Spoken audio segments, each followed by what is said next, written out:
Good afternoon. My name is Dave Severns. I'm the owner of Severns Custom, and I build custom 1911 pistols. And I was just thinking, in the interest of giving something back in this Memorial Day weekend, I might do a series of very quickie tutorials on how I go about hard fitting a custom barrel into a 1911 pistol. So, to start out with, just a little background. Here at Severns Custom, I use checklists, spreadsheets, or evaluation worksheets for pretty much everything I do, whether it be a very simple customer evaluation of a pistol, blueprinting of a gun for a customer to try to see what dimensions the specific pistol has. Whether I'm getting into reliability work, I use checklists for all my reliability work so I don't forget anything. Or moving on to something a bit more technical, how I hard fit match grade barrels to a pistol. This specific worksheet is a checklist or worksheet that I use for every barrel that I put in a gun. It allows me to keep a record of exactly what dimensions the gun had, the slide had, and how I ended up machining that barrel to accommodate. On the worksheet, you'll notice a whole series of blanks that I have to go ahead and fill out. Whether we're talking about the hood length on the barrel, the hood length on the slide, slide stop pin diameters, etc., etc. Breech face width on the slide, this transverse dimension here, and its corresponding transverse dimension or hood width dimension on the oversized barrel, so that I can machine things properly.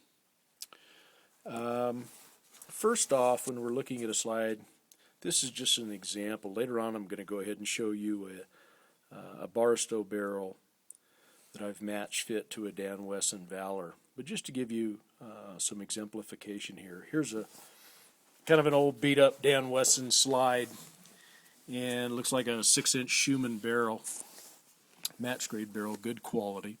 The first thing we do is when we're looking at our slide, we need to look at the overall length of the barrel hood from approximately this dimension back to this dimension.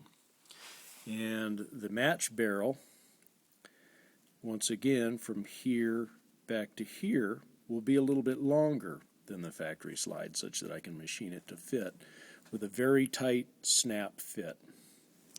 The breech face width, or the hood width for the barrel, goes within this cutout from here to here on the slide, and then of course from this dimension right here on the barrel to this dimension, it's oversized in width as well, such that I can machine material off either side of the hood to get a good tight fit into the aft portion of the cutout on the slide. Once I have the hood of the barrel machined to fit the slide, then I'll start to concentrate on the top locking lugs of the barrel. Here on top of the barrel we'll see a series of lugs and also female mating recesses on the barrel. And if we turn the slide inverted, we'll see the same thing inside the slide. Let me get to a smaller pointer here. Where we have lugs here within the slide and female recesses that mate tightly or match very well with the lugs on the barrel. So once we have the barrel machined to fit tightly up into position here, we need to index our position on the barrel such that the barrel locks up into the slide at the proper height. That height will be the height wherein, when the barrel is vertically engaged or in the battery position, the center of the chamber aligns quite nicely with the firing pin hole in the breech face of the slide. Here's a gauge bar I made up. You see a little nipple on the end. This is a gauge bar such that I can run it through the barrel when I'm doing its up and down fitting, and gauge it such that this little nipple will lock slightly or tightly into the breech face of the firing pin hole when the barrel is in full lockup position. And ideally, right about at this point here on this locking lug, and over here at this point here, we want to have nice firm contact with the insides of these faces of the slide. Okay. That way the barrel locks up into battery, it's tightly mated inside the slide, right at the point where the firing pin is perfectly aligned with the firing pinhole. Makes pretty good sense, right? Then, once I have that all set up, then we need to go ahead and machine the barrel such that it's mated to the frame as well as the slide that we just took care of. Here you'll see the lower lug of the barrel, also called the standing lug, also called the lower feet.